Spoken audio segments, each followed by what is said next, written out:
More than 90 world leaders are getting ready to say goodbye to anti-apartheid leader Nelson Mandela. South African officials will hold a memorial service for the former president at a stadium in Johannesburg. Mandela made his last public appearance there during the closing ceremony of the 2010 World Cup.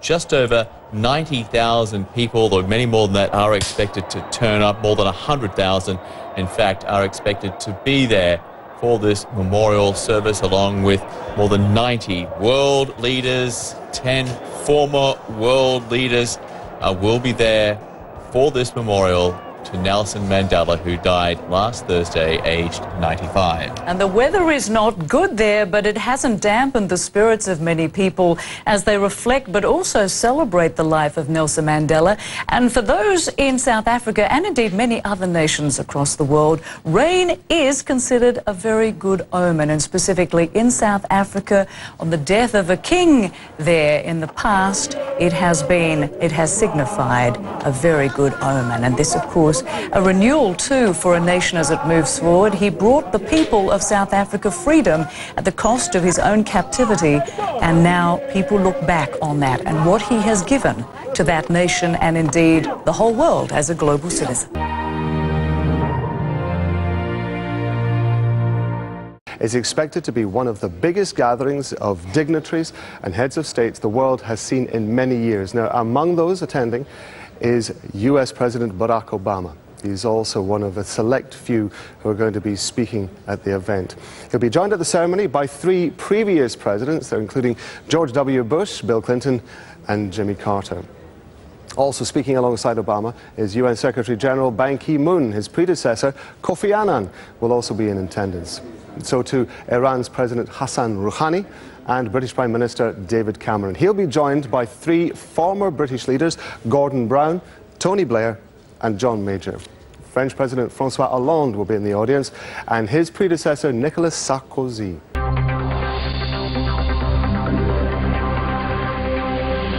Mr. Obama will make an address alongside the presidents of Brazil, India, Cuba and Namibia. Other more controversial names on the guest list include the presidents of Zimbabwe and Sri Lanka.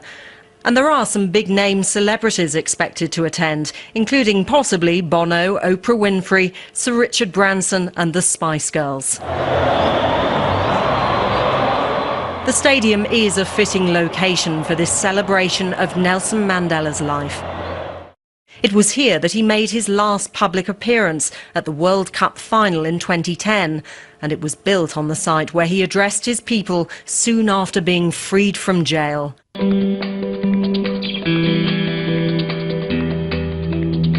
It's the same stadium where 23 years earlier, Mandela, freshly freed from apartheid jail, was hailed by supporters as the hope for a new South Africa. His death at the age of 95 has prompted a celebration of his life, and many well-wishers have been leaving messages on a large tribute wall. This wall is going to grow and grow and grow. Already there's probably in the region of 1,000 to 2,000 messages, but thousands more are going to go on here. United Nations Secretary General Ban Ki-moon and Archbishop Desmond Tutu have been 2 of hundreds of people who've paid their respects at the house in Johannesburg where Mandela died. A mountain of floral tributes has been steadily growing nearby. After today's service, a state funeral for Mandela will be held on Sunday. Police, elite army squads and 3,000 marshals will secure the venue. We'll be ushering people inside the venue, doing a body search, counting them because there's no tickets to go inside the venue. We'll be having clickers to count the people because for safety capacity, we're expecting around 86,000 people.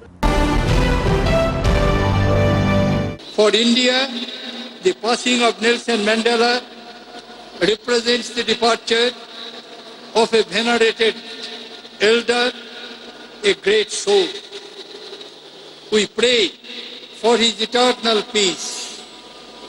Madiba lived a life of sacrifice and privation as he pursued a seemingly impossible goal for his people, and the world is richer for his legacy. we in India have long admired him and all that he stood for, and we will always cherish his friendship and love for our people.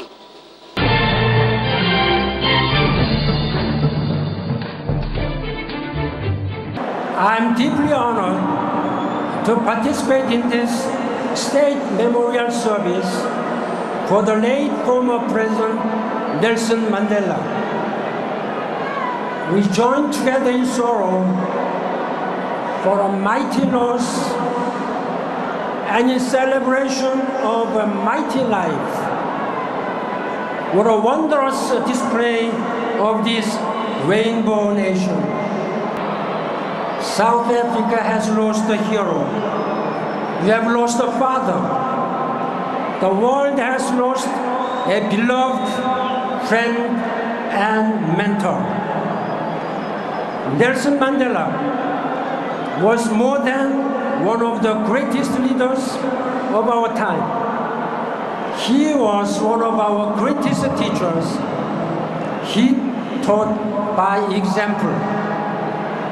He sacrificed so much and was willing to give up everything he had for freedom and equality, for democracy and justice.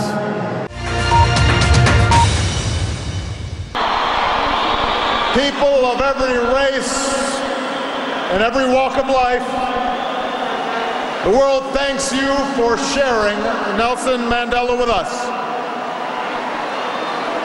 His struggle was your struggle.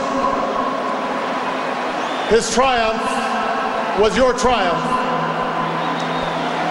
Your dignity and your hope found expression in his life, and your freedom, your democracy, is his cherished legacy. It is hard to eulogize any man, to capture in words not just the facts and the dates that make a life, but the essential truth of a person, their private joys and sorrows, the quiet moments and unique qualities that illuminate someone's soul. How much harder to do so for a giant of history who moved a nation toward justice and in the process moved billions around the world. Heavy rain, lots of it, increasing winds. Most of the dignitaries you will see are A, behind bulletproof glass, B, a layer of glass separates them from the crowd behind them, but importantly they are also covered from the rain, though in fairness some of it is falling close to sideways. In the VIP section you'll see people from all over the world, and the patchwork of politics is very much a part of this day.